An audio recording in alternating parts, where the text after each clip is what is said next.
Have you ever felt like something from your past was just holding you back, but you couldn't quite put your finger on what it was? Well, in this explainer, we're going to dive into Dr. Bradley Nelson's The Emotion Code. It's a really fascinating method that suggests there's a direct link between the emotions we've been through and the challenges, both physical and emotional, that we face today. I mean, that's a pretty powerful statement, right? That quote from Dr. Nelson himself really gets to the heart of the experiences that set him on a totally different path in medicine. These were moments that completely redefined what he thought was possible when it comes to healing. So, what exactly happened?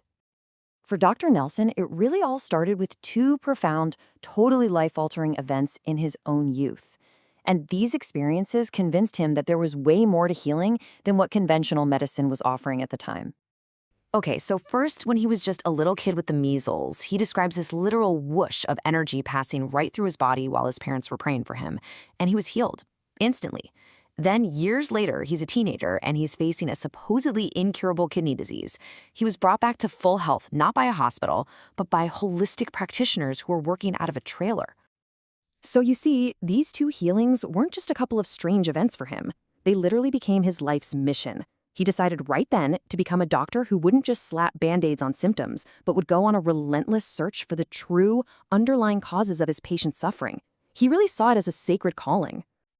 So, once he's in practice, how did he actually go about finding those root causes?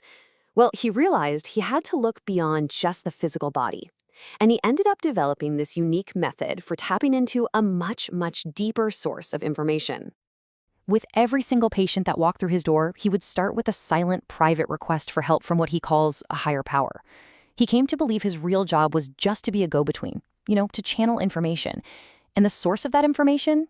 He found he could actually access the subconscious mind of each patient using a form of biofeedback called muscle testing to get really clear yes or no answers directly from the body's own intelligence. And what's so interesting is his definition of the subconscious. He doesn't see it as just some psychological idea.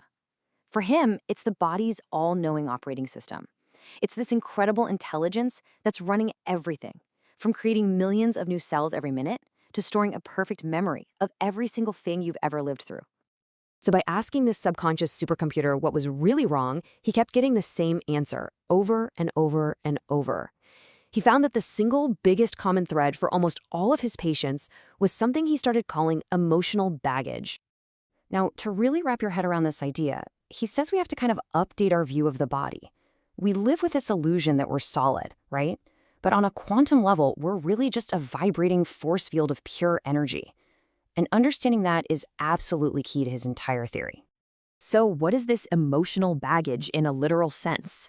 Well, according to Dr. Nelson, when we go through an intense emotion, some of that energy can actually get stuck in our body's energy field. He describes this trapped emotion as a literal ball of energy, maybe the size of a baseball, with its own specific frequency, just lodged somewhere inside us. And this leads to his most radical claim. He came to the conclusion that a staggering 90%, or even more, of all the physical discomfort, pain, and disease that people experience is actually caused by these trapped balls of emotional energy. Let's look at one of his earliest and most dramatic case studies. So a woman walks into his office in a total panic, absolutely convinced she's having a heart attack, and she had all the classic symptoms: crushing pain in her chest, numbness going down her arm and her face. But his quick testing, asking the subconscious, revealed something else entirely. The cause wasn't a physical heart issue. It was a trapped emotion of grief lodged right in her heart from a painful divorce that happened 3 years earlier. And this was an event she thought she had completely processed and moved on from. And then comes the incredible part. Using his method, he identified that specific emotion and performed a really simple technique to release it. And all of her terrifying symptoms disappeared in a matter of seconds. The pain, the numbness, it was just gone, and it never came back. I mean, this left him stunned, and it really solidified his belief that old emotions could create a very, very real and severe physical reality. That realization was a huge turning point, and it led him to his next major discovery. He found that the subconscious mind often uses these trapped emotions for a very specific purpose: to build a protective barrier around our most vital organ. He argues that modern science is finally starting to prove what ancient cultures have always known: the heart isn't just a pump. Nope, it's an intelligent center that generates a massive magnetic field, and it's communicating with everyone around us. It's really the core of who we are. And because the heart is so important, when we experience deep heartache or grief, the subconscious will literally build a wall around it to protect it from being injured again. He describes this heart wall as a kind of bunker made from layers and layers of trapped emotions. Now, while this wall might protect you in a moment of crisis, living inside that bunker long-term, well, it comes at a huge cost. He found it can actually block your ability to give and receive love, to connect deeply with other people, and even to access your own creativity or feel a sense of spiritual connection. So, releasing this baggage is obviously key. But then he discovered something even more startling. Not all of the emotional baggage we carry is even ours. Some of it, he claims, we actually inherit from our ancestors. This is a whole other fascinating layer to his work. He found that these little energetic balls of emotion can be passed down through generations, transferred from a parent to a child right at the moment of conception, which means we can be carrying the unresolved traumas of people who lived long, long before us. He shares his own really powerful story about this. He discovered he was carrying an inherited emotion of hopelessness that he had struggled with his whole life. When he traced it all the way back, he found it started with an ancestor 22 generations ago and had just been passed down his family line ever since. When this inherited emotion was finally released from him, he described it as a factory in his mind that had been churning out hopelessness 24/7, and it suddenly just shut down. He said the silence was deafening, and he felt this profound shift that he says changed his life forever. And that right there is the ultimate promise of the emotion code. It's this process of identifying and clearing out all these layers of baggage, both your own and your ancestors, to dismantle that protective heart wall. The goal is just to get you back to the pure, capable, and loving person that he believes you were always meant to be. Dr. Nelson's work presents a really compelling and, pretty unconventional perspective on our health and well-being, and it leaves us with this one final provocative thought. Could it be that the key to unlocking our health in the present and the future isn't hidden in some lab, but deep within our own emotional history? Okay, let's unpack this. We are embarking on a deep dive into the emotion code. It's this framework, really, built on a pretty extraordinary claim. Which is? That nearly all physical and mental suffering traces back to unresolved emotional energy, stuff trapped in the body. Right. And our sources, they really chart the personal journey of a doctor. Someone who spent decades trying to get past just treating symptoms. Yeah, looking for that single underlying root cause. Energetic, specifically. And what's interesting here, I think, is it's not just, another alternative method. It feels more like a whole philosophy. His whole drive came from being really unhappy with, Band-Aid sort of remedies, as he puts it. Right, covering things up instead of fixing them. Exactly. He wanted the mechanism, the thing that would actually fix people. And that meant going deeper than just the visible symptoms into these often invisible energy causes. And that whole quest, it really started with a couple of very personal, pretty dramatic healing experiences he had as a kid. They sort of cemented this idea of non-conventional power for him. Yeah, the first one was when he was just 7. Had a really bad case of the measles. So bad his parents were actually getting ready to take him to the hospital thinking he'd need an oxygen tent. That's right. But instead of just rushing off, they knelt down and prayed for him. And he describes this feeling, something he never forgot. He called it a whoosh, right? Starting at his head. Yeah, going whoosh through my body, and boom, instantly healed, completely. Imagine that. Going from, potentially life-threatening illness to totally fine in a moment. That taught him, he says, that there's this invisible higher power you can access for healing. And then, only 7 years later, age 14, another crisis. This time, severe kidney disease. The pain got really bad. He described it like being run through with a sword, agonizing. So they went to this expensive clinic, right? And the diagnosis was just grim. Basically, yeah. They said nothing could be done. Recovery was just, up to chance. But then, quite a contrast. His parents took him to see these alternative doctors. Working out of an old trailer house, apparently, on the edge of town. Right. No fancy equipment. But they seemed to just know what his body needed. And he recovered. Completely. Within about a month. And when the original clinic did the tests again? They just called it a spontaneous remission. Huh. But he felt he knew better. He knew it wasn't spontaneous, yeah. It felt like an intervention. And that whole experience, that really set his path. He decided then he wanted to be a natural doctor.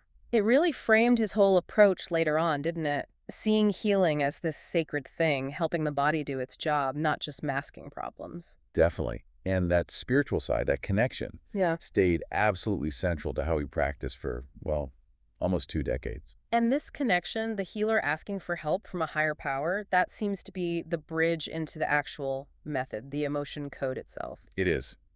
For 17 years, he says, before every single patient, whether it was in his clinic or later when he did distance work, he'd pause silently and ask for help from up above. And this wasn't just a ritual, it actually yielded results. Actionable data. Yeah, that's how he frames it. Usually it was subtle things, thoughts, impressions, little insights guiding him. Okay. But sometimes, on really tough cases, he describes getting this avalanche of data, just flooding his mind, telling him exactly what needed to be done. Wow. So his conclusion from all that, the healer's main job is really to be a kind of go-between for that higher power. Pretty much. And if you skip that step, asking for help, you're essentially shortchanging yourself. That's his view. Okay. And to make that work, you have to realize the intelligence providing that guidance isn't just out there.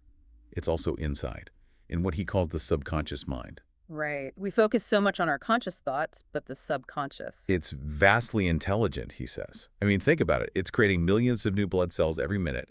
It turns your lunch, a ham sandwich, whatever, into new tissues without you thinking about it at all. That intelligence is the key then. Exactly. Yeah. It means the subconscious isn't just running the show behind the scenes. It's also holding the answers about why things go wrong, why you have those chronic symptoms. And it's willing to give up those answers. Apparently, yes. If you know how to ask, how to tap into it. And tapping into it over thousands and thousands of patients. That led him to the big discovery. The fundamental thing, yeah. The single biggest common denominator he found, no matter the patient's age, condition, background, was their emotional baggage. Emotional baggage. Okay, so how does he define that? We need to understand this to get the trapped emotion idea. Right. First, you have to kind of shift how you see the body. Think about zooming way, way in on your hand down to the atomic level. Okay. It's not solid, right? It's mostly empty space. It's more a force field than anything else. We are fundamentally beings of pure energy. We are energy. Got it. And that energy has frequency. So when you feel an intense emotion, anger, fear, grief, whatever, each one has its own specific vibrational frequency. Your whole body kind of takes on that vibration. Makes sense. But if the emotion is really intense or happens at a vulnerable time, maybe your body can't fully process it. Some of that energy, that specific frequency, doesn't dissipate. It gets stuck, trapped. Ah, okay, so that's the trapped emotion. Exactly. He describes it as a literal ball of emotional energy. It could be the size of a baseball, maybe a softball, lodged somewhere in your body's energy field. And these balls of energy, they cause problems. They distort the body's natural energy field, yeah. They block the flow of vital energy, what some call qi. And that disruption, ultimately, is what he believes causes physical symptoms, pain, dysfunction. And where do these come from? Just our own experiences? That's one source, definitely. Our own traumas, big or small. But he says they can also be prenatal. Prenatal? How? Picked up while you're in the womb if your mother goes through something really intensely emotional. Her energy affects the babies. Wow. Okay. Inherited. Passed down genetically at the moment of conception from your parents, grandparents, ancestors. Inherited emotional energy. That's a big concept. We'll have to circle back to that. Definitely. But before we jump into the case studies showing this in action, maybe we should quickly cover how this energy is found and released. Because instant healing sounds, well, hard to grasp without the mechanics. Good point. It's crucial. So to access the subconscious, to ask those yes-no questions, they use something called muscle testing or kinesiology. Okay, I've heard of that. Right. The basic idea is the body knows the answers, and the subconscious can signal yes or no through changes in muscle strength. A strong muscle response means yes or congruent. A weak one means no or incongruent. So you can ask the body, is there a trapped emotion contributing to this back pain? Exactly. And then you can pinpoint it further. Was this emotion anger? Was it trapped around age 30? You narrow it down. Okay. And once you find it, say, grief trapped in the heart from 3 years ago, how do you get rid of it? That's where the meridian system comes in. The energy pathway is used in acupuncture. Oh, okay. Once the emotion is identified, The healer uses a simple magnet, running it down the governing meridian, which goes over the head and down the spine. A magnet. Why a magnet? He explains the magnet acts as an amplifier for intention. It magnifies the healer's intention to release that specific trapped emotion, carrying that intention into the body's energy field via the main meridian. And that's enough to break up this ball of energy. Apparently. The focused intention, amplified by the magnet and directed at the identified emotion, clears it from the body's field. He says it usually takes just seconds. Seconds. Okay, that clarifies the how. Now let's see the impact. You mentioned a case, a woman who thought she was having a heart attack. Yeah, she came in with classic symptoms: crushing chest pain, trouble breathing, numbness down her left arm, even in her face. And it had been going on for 24 hours. Scary. Very. So they did the muscle testing, quickly found a trapped emotion grief, lodged right in the heart area. And they could date it. Yep. Trapped 3 years prior. The cause. Discovering her husband was having an affair, it led to their divorce. Intense grief. But wait, she must have dealt with that consciously, right? Maybe therapy? She had. Spent a whole year in therapy working through the grief, the anger, all of it. She thought she'd processed it. But her body hadn't. That's the key insight here, according to the source. Your conscious mind might rationalize, forgive, move on, but the subconscious, the body's energy field, it was still holding on to that ball of grief energy. For the body, it felt like it happened yesterday. So what happened when they released it, using the magnet? The release itself took seconds. And her symptoms, the chest pain, the numbness, the breathing difficulty, vanished completely in about 3 seconds. 3 seconds, after 24 hours of heart attack symptoms. Gone. And apparently no recurrence. That is a powerful story. But it does raise a big question about that claim that 90% or more of physical discomfort is emotional baggage. What about things that seem purely physical, like type 1 diabetes or, a bacterial infection? Does this model account for that? That's a fair challenge. The sources do acknowledge that trapped emotions aren't the only factor in all illness, but they argue it's the dominant precursor or contributing factor in most cases. Also. Their perspective is that while, yes, an infection is caused by bacteria, or diabetes involves the pancreas, the trapped emotional energy weakens the body's overall energy field first. It creates vulnerabilities. So it makes you more susceptible. Exactly. More susceptible to infections, to organ dysfunction, to chronic pain developing from minor injuries. The claim isn't necessarily that releasing an emotion instantly cures diabetes, but that removing the energetic distortion allows the body's own healing intelligence to function much, much better. It can then fight the infection more effectively or manage the biochemical imbalance better. Okay, that makes more sense. It's about removing interference. Right. Which we see in that other case study, the man with severe back pain. Yeah, rated at 9 out of 10 pain. Right. They found a trapped emotion of anger from 20 years earlier. Released it. In the pain. Instantly went to zero. Just like that. Remarkable. But that wasn't the end of the story, was it? No. 2 days later, he calls back. Not about the pain, that was still gone, but about something else he hadn't even mentioned. Which was? He called himself a rageaholic. Constant road rage, always yelling at his wife and kids. Just simmering anger all the time. Okay. And after they released that 20-year-old trapped anger related to his back pain, Yeah. the rage was gone. He said he felt peaceful. Like really peaceful, maybe for the first time in his adult life. So hang on. You're saying getting rid of this softball-sized energy ball cured 20 years of anger issues. That feels almost too simple. It does sound simple, I agree. But think about the energetic mechanism they propose. If you have a ball of energy literally vibrating inside your field 24/7, wouldn't that essentially be priming you, making it much easier to feel anger whenever a trigger situation comes up? A bad driver, kids making noise. Okay, yeah, I can see that. Like a constant background noise of anger just waiting to spike. Exactly. So remove that constant vibration, that energetic predisposition, and you return to what he calls a pure, clean energy vessel. You're not being constantly pushed towards that emotion anymore. You can react differently. Yeah. That idea of a distorted vessel, or maybe a protected one, leads us to the heart wall. The sources seem to suggest this is a really common and damaging form of trapped energy. Hugely important concept in this work, yes. They point out how ancient societies often saw the heart as the seat of the soul, the core of our being. And science is catching up a bit now, right? It seems so. We know the heart generates a powerful electromagnetic field, measurable up to 12 feet away. It's the most powerful organ energetically. And those weird heart transplant stories. Yeah, recipients suddenly liking different music, different foods, having new memories, even their handwriting changing sometimes. It strongly suggests the heart holds more than just biological function. It holds energy, maybe even identity. So what happens when we experience heartbreak? That term isn't just metaphorical, is it? It can feel like a physical blow. It really can. Yeah. And according to this model, when that happens, loss, betrayal, deep grief, the subconscious mind, in an attempt to protect you from experiencing that level of pain again, starts to build a wall. A literal wall.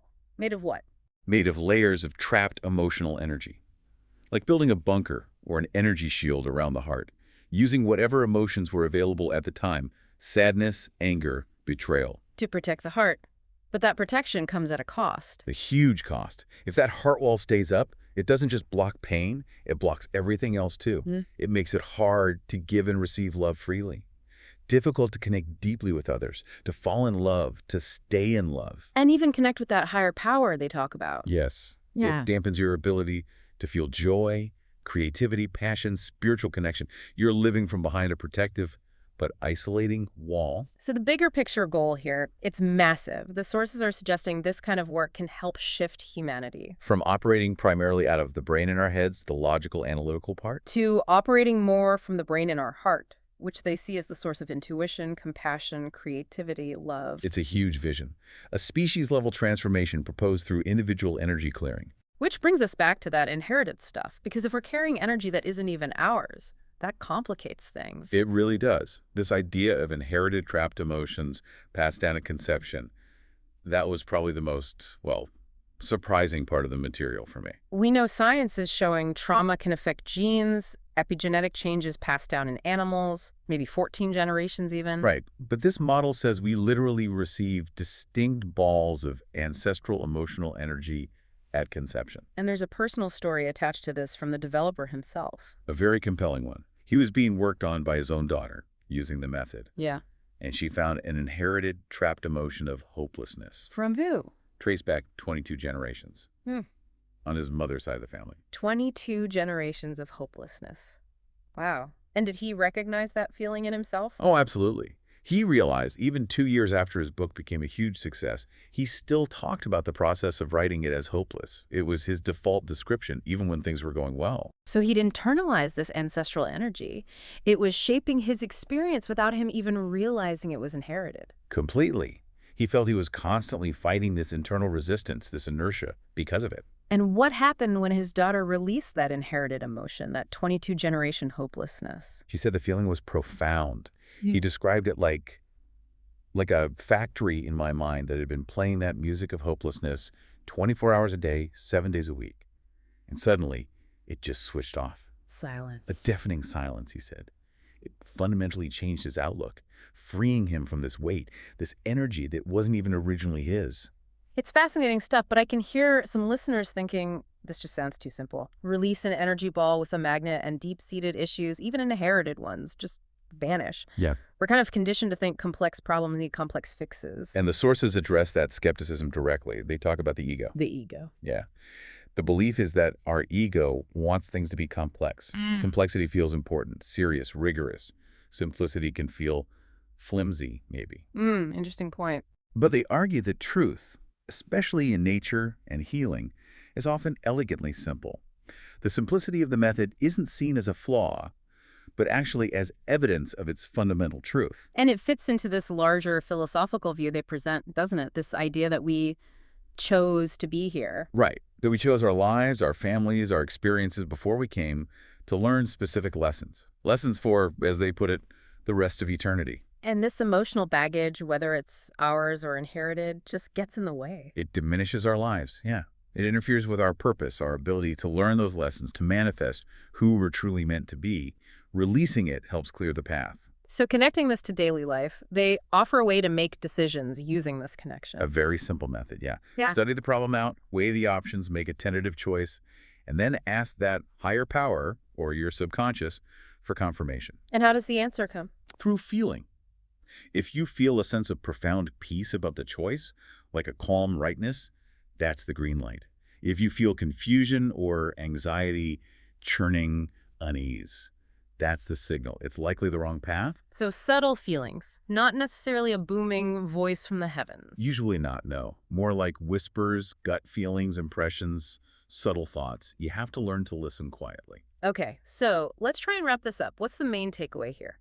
We've explored this idea that according to the emotion code, maybe 90% or more of our physical aches, pains, and even illnesses are really rooted in emotional baggage. Baggage that can be personal, from our own lives, or picked up before birth, or even inherited from ancestors generations back. And there's this method using muscle testing to identify these trapped balls of emotional energy and a magnet over the spine to release them. Leading to potentially rapid shifts in physical symptoms, mental outlook, emotional patterns, even things like chronic anger or lack of connection. It's a radical rethinking of health, really, focusing on energy as the root cause. It absolutely is. And it leaves you with a pretty profound final thought, tied into that spiritual side we touched on. Which is? It's this idea they present that maybe we're all walking around in a state of total and complete amnesia. Amnesia about what? About where we really came from, our true spiritual home, maybe past lives or experiences before this one.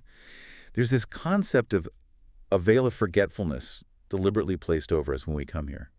It makes us feel like strangers, disconnected. Okay. And releasing all this emotional baggage, the personal, the inherited.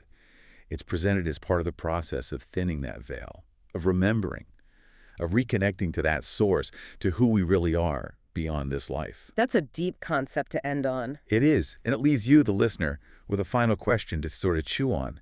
If we didn't have that veil, if we remembered everything, the perfection we supposedly came from, contrasted with the struggles and suffering here, Yeah. could we even stand to be here, even for 5 minutes?